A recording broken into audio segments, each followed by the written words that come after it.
Dagangan Mas Jarno dibuang percuma lantaran tak bisa dikonsumsi lagi. Mie, laksa berubah warna setelah kepulan asap hitam pekat bersumber dari terbakarnya minibus berplat nomor polisi D1491 menyelimuti seisi warung. Kerupuk serta bumbu pelengkap juga ikut dibuang. Nahas, gerobak dan lemari pendingin juga rusak karena kobaran api menyambar saat ledakan terjadi. Jarak mobil yang terbakar cukup dekat, kurang dari 3 meter dari warung cepat saji itu. Tirai bambu tepat depan warung nyaris terbakar habis. Mas Jarno sedih, kerugian diungkap mencapai jutaan rupiah. Beruntung dalam insiden ini tak ada korban jiwa.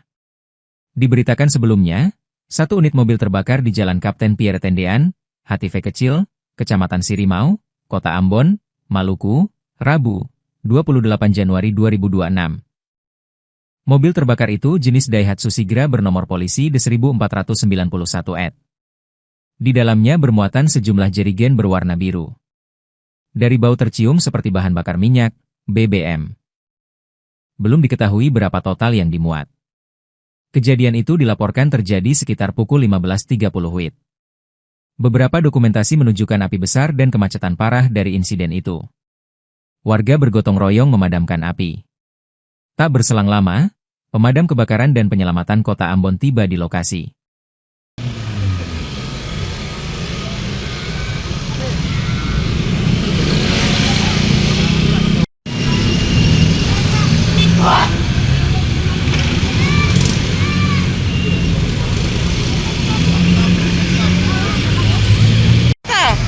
Ya ketumbanya ada tamang dong.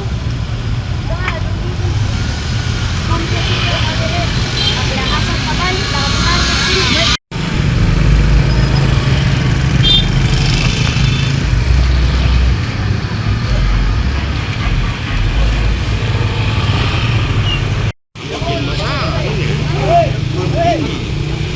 Aku gitu warna biru. 1, 2, 3, 4. 2 sama lele. Jadi langsung lari. Lari lah. Langsung lari. Ya untuk. Cepat saja kacamata gimana nih? Oh begitu.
Download Tribun X sekarang, menghadirkan lokal menjadi Indonesia.